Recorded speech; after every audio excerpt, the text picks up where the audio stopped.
பூமியும் அதன் நிறைவும் கர்த்தருடையது. நீங்களும் நானும் கர்த்தரால படைக்கப்பட்டவர்கள். நம்முடைய பிள்ளைகளும் தேவனால கொடுக்கப்பட்ட ஒரு பெரிய வெகுமதி, கிஃப்ட். இதுல எது நம்முடையது? உலகத்துல எதுவுமே நம்முடையது அல்ல, எல்லாமே கர்த்தருடையது.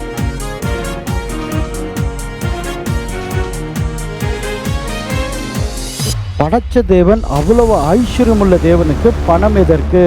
தேவ பிள்ளைகளாகிய நாம எதற்கு அவருக்கு காணிக்கை கொடுக்க வேண்டும்? அப்படி காணிக்கை கொடுத்தால் தான் நம்மை ஆசீர்வதிப்பார் என்றால், தேவன் மனுஷரிடத்துல லஞ்சம் வாங்குகிறாரா?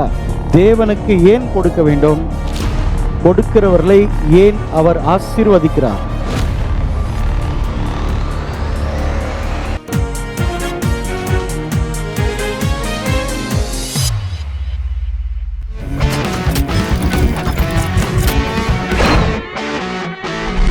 தேவஜனமே, தேவ பிள்ளைகள் ஆசீர்வாதமாக இருக்க வேண்டும். அதாவது பெரிய பணக்காரா இல்லைனாலும் கூட நாம் கடன் வாங்காதபடிக்கு வாழணும். அதுதான் முக்கியமானது. நேற்று தினத்தில் பார்த்தோம் எப்படி நம்ம உழைப்பது என்று. இன்றைக்கு எப்படி தேவனுக்கு கொடுப்பது, அதன் மூலமாக தேவன் எப்படி ஆசீர்வதிக்கிறார் என்பதை நாம் இன்றைக்கு நம்ம பார்க்க போகிறோம். கவனமாக கேளுங்க. நம்ம பழைய ஏற்பாட்டை பார்க்கும்பொழுது ஆண்டவரால் ஆசீர்வதிக்கப்பட்ட ஜனங்கள் 100 பங்கு அல்லது 1 பங்கை கர்த்தருக்கு கொடுத்தார்கள். அவர்களே வாலண்டரியாக கொடுத்தார்கள். அடுத்தது கர்த்தர் கட்டளையாக சொல்லுகிறார், 1 பங்கு எனக்கு தர வேண்டும் என்று. ஏன் தேவனுக்கு கொடுக்க வேண்டும் என்றால், ஒவ்வொரு முறையும் தேவனுக்கு கொடுப்பது என்பது ஒரு ஆராதனை. அதனுடைய அர்த்தம், தெய்வமே எல்லாமே உமாலை கிடைத்தது, அதில் நன்றி செலுத்தும்படியாக 1 பங்கு உமக்கென்று நாங்கள் என்ன செய்கிறோம்? தருகிறோம். இல்லை என்றால் மனுஷன் தேவன் தான் என்னை ஆசீர்வதிக்கிறார், தேவன் தான் எனக்கு கொடுக்கிறார் என்பதை மறந்து எல்லாமே நான் தான் சாதிச்சேன்னு நினச்சிருவான். அவருடைய பூமியில் தேவனுடைய ஊழியம் வளரும்படியாக தேவன் ஒரு கட்டளையாக இதை பழைய ஏற்பாட்டில் சொல்லியிருந்தார். புதிய ஏற்பாடு என்பது இன்னும் அதிகமானது. பழைய ஏற்பாடு ஒரு பேபி சிட்டிங் என்றால், புதிய ஏற்பாடு PhD லெவல். ஆகவே சபை என்ன செய்தது? தன்னுடைய சொத்தெல்லாம் வித்துட்டு ஊழியத்திற்கென்று கொடுத்தது. அதற்கு உதாரணம் பர்னபா, இன்னும் அநேகரை நம்ம பார்க்கலாம். ஆகவே புதிய ஏற்பாட்டில் தேவனால் ஆசீர்வதிக்கப்பட்ட ஜனங்கள் தேவனுக்கு என்று வாரி வாரி கொடுத்தார்கள். ஆகவே தான் பழைய ஏற்பாட்டில் ஏன் கர்த்தர் எகிப்திலிருந்து வந்த ஜனங்களுக்கு பொன்னும் வெள்ளியும் வாக்குதத்தமாக ஆபிரகாம் இடத்திலே சொன்னார் என்றால், அவங்க வரும்போது அப்படியே எல்லாமே பெற்றுட்டு வருவாங்கன்னுட்டு, இவைகளெல்லாம் ஆசரிப்பு கூடாரம் தேவனுடைய ஊழியத்தை செய்ய பயன்பட வேண்டும். அதனால தான் நீங்கள் யாத்திராகமம் 35 படிக்கும் போது, யார் இடத்துலலாம் பொண்ணு வெள்ளி இருக்கோ அவங்க மனப்பூர்வமாக எனக்கு கொடுக்க வேண்டும் என்று கர்த்தர் சொல்லுகிறார். ஆகவே தேவனுக்கு ஏன் கொடுப்பது, அதன் மூலமாக தேவன் எப்படி நம்மை ஆசீர்வதிப்பேன் என்று வாக்கு கொடுக்கிறார் என்பதை நாம் இப்பொழுது பார்க்க போகிறோம். கவனமாக கேளுங்கள். முதலாவது, God gives us strength to work. தேவன் நம்ம வேலை செய்யும்படியாக நமக்கு பலனை தருகிறாராம். நம்ம உபாகமம் 8:18 படிக்கும்பொழுது அங்கே எப்படியாக எழுதப்பட்டிருக்கு, உங்களுக்காக நான் அதை படிக்கட்டும். உன் தேவனாகிய கர்த்தரை நினைப்பாயாக, அவரே உன் பிதாக்களுக்கு ஆணையிட்டு கொடுத்த தம்முடைய உடன்படிக்கையை உறுதிப்படுத்தி, இந்நாளில் உனக்கு உண்டாயிருக்கிறது போல ஐஸ்வர்யத்தை சம்பாதிக்கிறதுக்கான பலனை உனக்கு கொடுக்கிறவர். அதாவது நாம் வேலைக்கு போய் சம்பாதிக்கிறோம், வேலை செய்கிறோம் என்றால் அதற்கு வேண்டிய பலனையும் அந்த பணத்தையும் நமக்கு தருகிறவர் கர்த்தர் என்று சொல்கிறது. நீங்கள் சம்பாதிக்க வேண்டிய ஐஸ்வர்யத்தை சம்பாதிக்க வேண்டிய பலனை தருகிற தேவன். ஒரு 2 மாதம் வியாதியில் வீட்டிலே இருந்தால் என்ன செய்ய முடியாது? நமக்கு சம்பளம் கிடைக்காது. அதனால தான் கர்த்தர் தான் நமக்கு பலனையும் சுகத்தையும் தருகிறார் சம்பாதிக்க என்று வேதம் சொல்கிறது. இதை இன்னும் தெளிவாக தாவீது சொல்வார். நம்ம 1 நாளாகமம் 29ஆம் அதிகாரம் 14ஆம் வசனம் படிக்கும் பொழுது, இப்படியாக மனப்பூர்வமாய் கொடுக்க திராணி உண்டாகிறதற்கு நான் எம்மாத்திரம், என் ஜனங்கள் எம்மாத்திரம், எல்லாமே உம்மால உண்டானது, உமது கரத்தினால வாங்கி உமக்கு கொடுக்கிறோம். ஏன் தேவனுக்கு கொடுக்கிறோம் என்றால், நம்ம பணத்தை கொடுக்கறதில்ல, ஐஸ்வர்யத்தை சம்பாதிக்க வேண்டிய பலனை கர்த்தர் நமக்கு தருகிறார். ஆகவே கர்த்தரிடத்தில் வாங்கி கர்த்தருக்கு நம்ம கொடுக்கிறோம். அதுதான் வேதம் சொல்லுகிறது. ஏன் கொடுக்க வேண்டும் என்றால், நமது கொடுக்கல, நம்ம சம்பாதிக்க வேண்டிய பலனை அவர் தருகிறார், ஐஸ்வர்யத்தை தருகிறார், ஆசீர்வாதங்களை தருகிறார். எல்லாமே எதை மையப்படுத்தி தருகிறார் என்றால் அவருடைய ஊழியத்தை மையப்படுத்தி தருகிறார். ஆகவே எல்லாவற்றையும் அனுபவிக்கிற நாம அதில் கர்த்தருக்கு என்று என்ன செய்கிறோம்? கொடுக்கிறோம் என்று வேதம் சொல்கிறது. இரண்டாவது, கர்த்தருக்கு எப்படி கொடுக்க வேண்டும்? How should we give to God? எப்படி கொடுக்க வேண்டும் என்றால் நீதிமொழிகள் 3:9 இப்படியாக சொல்கிறது, உன் பொருளாலும் உன் எல்லா விளைவின் முதற் பலனாலும் கர்த்தரை கனம் பண்ணு. எப்படி தேவனுக்கு கொடுக்க வேண்டும் என்றால், முதலாவது தேவனுக்கு கொடுக்க வேண்டும், பெஸ்ட்டை தேவனுக்கு கொடுக்க வேண்டும். எல்லா நம்ம விளைவின் முதல் பலன், சம்பாதிக்கிற எல்லா சம்பாத்தியம், நமக்கு என்னெல்லாம் கர்த்தர் கொடுக்கிறாரோ, லாபத்தை, சம்பாத்தியத்தை, ஊதியத்தை, அதை கர்த்தருக்கென்று கனப்படுத்தும்படியாக மனப்பூர்வமாக சந்தோஷமாக கொடுக்க வேண்டும். இதைத்தான் ஆண்டவர் யாத்திராகமம் 35 சொல்லியிருப்பார். பொன்னும் வெள்ளியும் எகிப்தினிடத்திலிருந்து, அந்த ஜனங்களிடத்திலிருந்து நான் உங்களுக்கு கொடுத்தேன். ஆகவே எனக்கு கொடுக்கிறவர்கள் மனப்பூர்வமாக கொடுக்க வேண்டும் என்று ஆண்டவர் சொல்லுவார். அப்போ ஆண்டவர் கொடுக்கறது மனப்பூர்வமாக கொடுக்கணும், பெஸ்ட்டை கொடுக்கணும்.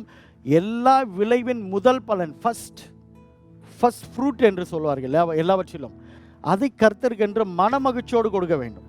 த condition of one who does not give to God, அதாவது தேவனுக்கு கொடுக்காதவருடைய நிலை வேதம் என்ன சொல்லுகிறது என்றால், ஆகாய் 1:9 இப்படியாக சொல்கிறது, அதிகமாய் வரும் என்று நீங்கள் எதிர்பார்த்திருந்தோம், இதோ கொஞ்சம் கிடைக்கிறது. நிறைய வரும்னு எதிர்பார்க்குறீங்க, ஆனால் கொஞ்சம் தான் கிடைக்குது. இன்னொரு இடத்துல சொல்கிறாரு, நீங்கள் எவ்வளவு சம்பாதித்தாலும் அது பொத்த பையில் போகிற மாதிரி கிழிஞ்சு போன பாக்கெட்டில் போட்டதுமே கீழே விழுறது போல விழுதுன்னு ஆண்டவர் சொல்லுவார். அதிகமாய் வரும் என்று நீங்கள் எதிர்பார்த்திருந்தோம், இதோ கொஞ்சம் கிடைத்தது. நீங்கள் அறுத்து வீட்டுக்கு கொண்டு வந்தோம், நான் அதை ஊதி போடுகிறேன். எது நிமித்தம் என்றால், என் வீடு பாழாய் கிடக்கும்போது நீங்கள் எல்லோரும் அவனவன் தன் தன் வீட்டிற்கு போகிறீர்களே, இது நிமித்தமே என்று சேனைகளின் கர்த்தர் சொல்லுகிறார். என்னன்னா, தேவனுடைய ஊழியத்திற்கு, தேவனுடைய ஆலயத்தின் கட்டுமான பணிக்கு பணம் தேவைப்படுகிறது, பொருள் தேவைப்படுகிறது.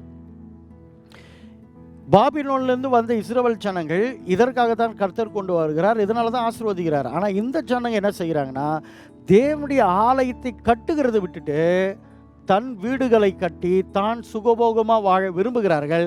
அதனால தான் நீ எவ்வளவு சம்பாதித்து வீட்டுக்கு கொண்டு வந்தாலும் கையில் நிற்க மாட்டேன் ராஜா, நான் அதை ஊதி போடுகிறேன். வியாதிக்கு போகுது, வட்டிக்காரன் சாப்பிட்றான், பணத்தை சம்பாதிச்சு உனக்கு என்ன இல்லை, நிம்மதியில் கையில் நிற்க மாட்டேங்குது, பொத்த பேக்கில் போய் விழுற மாதிரி விழுது, போடுற ஆனால் கீழே விழுந்து போகுது. காரணம் என்னென்னா, என்னுடைய வீட்டுக்கு என்னுடைய ஊழியத்திற்கு தேவை இருக்கிறதுன்றதை நீ என்ன பண்ண மாட்டேன்ற, உணர மாட்டேன்ற. இதுதான் தேவன் ஒருவரை ஆசீர்வதித்து வேலை கொடுத்து சம்பாதியத்தை கொடுத்து ஊதியத்தை கொடுத்து தேவனுக்கென்று கொடுக்க வேண்டும், தசம பாகத்தை கொடுக்கணும், காணிக்கை கொடுக்கணுன்ற ஒரு எண்ணமே இல்லாமல் சபைக்கு வருகிறது, வீட்டுக்கு போகிறது. கர்த்தருக்குன்னு கொடுக்கணும்னு ஒரு மனநிலையே இல்லாதவங்களுக்கு சத்திய வார்த்தை சொல்லுகிறதான இந்த சத்தியம் இது, இந்த உண்மை இது. அப்போ தேவனுடைய ஊழியத்திற்கு அநேக தேவைகள் இருக்குது. அந்த தேவைகளை மையப்படுத்தி கர்த்தர் சபையில் இருக்கிறவங்களுக்கு வேலையை கொடுக்குறார். அப்படி வேலை கிடைச்ச பிறகு நம்முடைய காரியத்தை பார்த்துட்டு இருந்தால் அவர்களுக்கு சத்திய வார்த்தை சொல்லுகிறது இதுதான், நீங்கள் அதிகமாக சம்பாதிச்ச ஒரு பிரயோஜனமே இல்லை, நான் என்ன பண்ணுறத ஊதி போடுறேன். காரணம் என்னென்னா, என்னுடைய சபை, என்னுடைய ஆலயம் பாழாய் கிடக்கிறது என்றால் என்ன, அதற்கு தேவைங்க அதிகமாக இருக்குது, அதை நீ கவனிக்கவே மாட்டேன்ற. எல்லாமே நான் தான் கொடுத்தேன், அதுதான் முதல்லேருந்து சொல்லு வரார். ஐஸ்வர்யத்தை சம்பாதிக்க வேண்டிய பலனை நான் உனக்கு தருகிறேன். தாவீது சொல்லுகிறார், உம்மிடத்தில் வாங்கி உமக்கு ஆண்டவரே நாங்கள் என்ன பண்ணுகிறோம், தருகிறோம் என்று.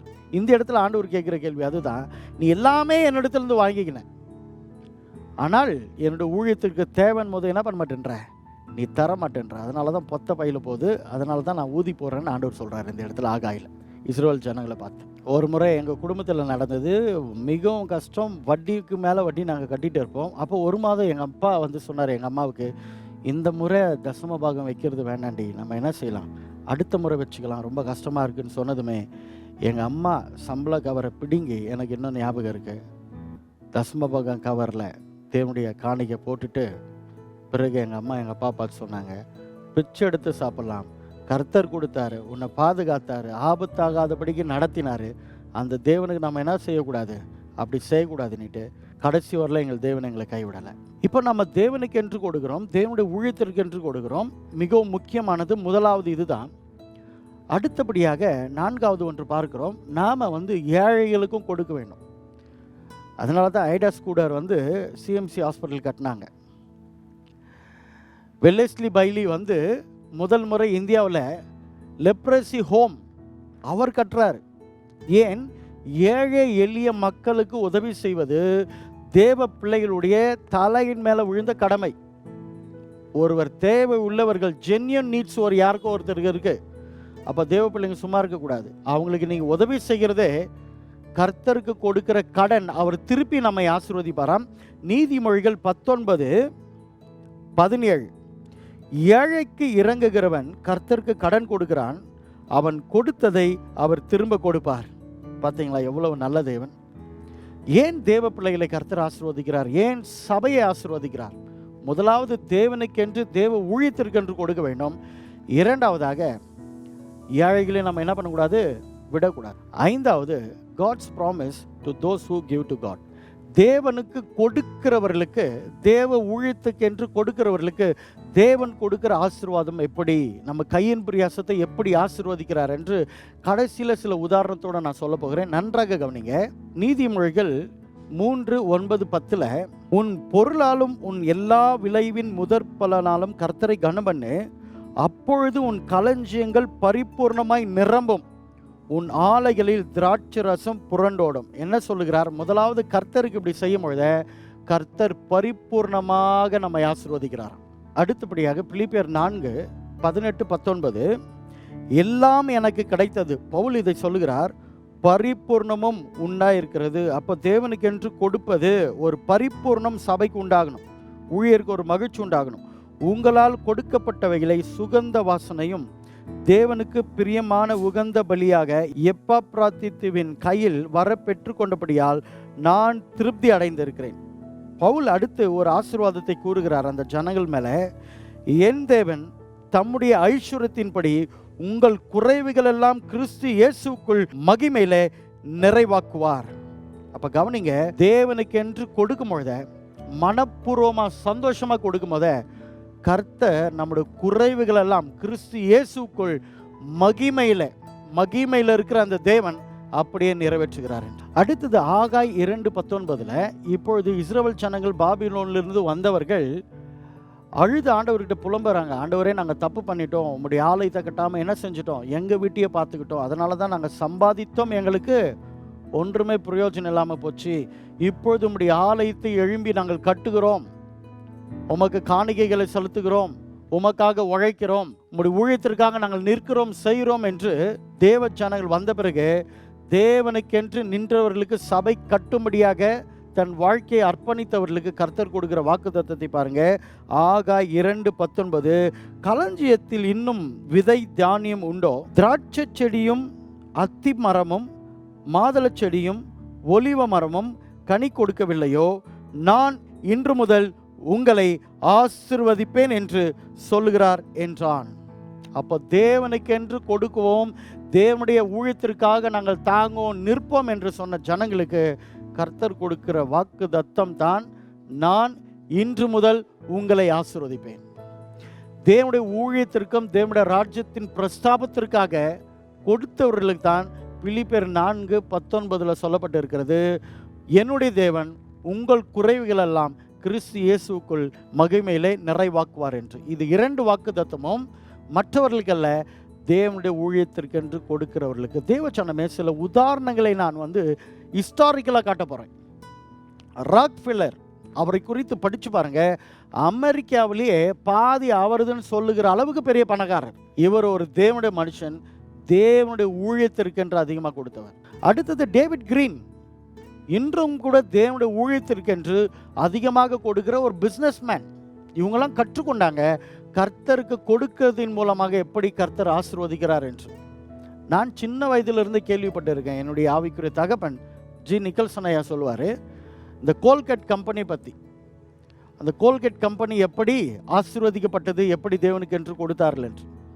அடுத்தது மறைந்த அருமையான தேவனுடைய தாசர் தாமஸ் ராஜ் ஐயா அவர்கள் பாட்டாவை குறித்து ஒரு முறை சொன்னார். அந்த பாட்டா எப்படி உண்டானது, அந்த பாட்டா கம்பெனி என்று. அந்த பாட்டா கம்பெனியுடைய ஓனர் தேவனுக்கு என்று கொடுத்தவர். அப்படி கொடுத்ததின் மூலமாக தேவன் அவர்களை எப்படி ஆசீர்வதித்தார் என்று. அப்போ தேவச்சனமே நன்றாக கவனிக்கணும். தேவனுக்கென்று கொடுக்கிறவர்களை யாரையும் கர்த்தர் விடவே மாட்டார். கர்த்தருக்கென்று கொடுத்து யாரும் தரித்திரராய் ஆனதில்லை. அப்போ குடும்பம், தேவ பிள்ளைகள் எப்படி ஆசீர்வதிக்கப்படுவார்கள் என்றால், முதலாவது தேவனை ஆசீர்வதிக்க வேண்டும் என்ற ஒரு டிசையர், ஆசை இருக்கணும். இரண்டாவது, உன் கையின் பிரயாசத்தை நான் ஆசீர்வதிப்பேன் என்று கர்த்தர் சொல்லியிருக்கிறார். கடுமையாக தொடர்ச்சியாக உழைக்க வேண்டும். மூன்றாவது, தேவனுக்கென்று கொடுக்க வேண்டும். அப்படி கொடுக்கும் பொழுது நம்ம களஞ்சியங்கள் நிரம்பி வழியத்தக்கதாக தேவன் நம்மை ஆசீர்வதிப்பார். இந்த டீச்சிங் உங்களுக்கு ஆசீர்வாதமாக இருந்தால் மற்றவர்களுக்கு ஷேர் பண்ணுங்க.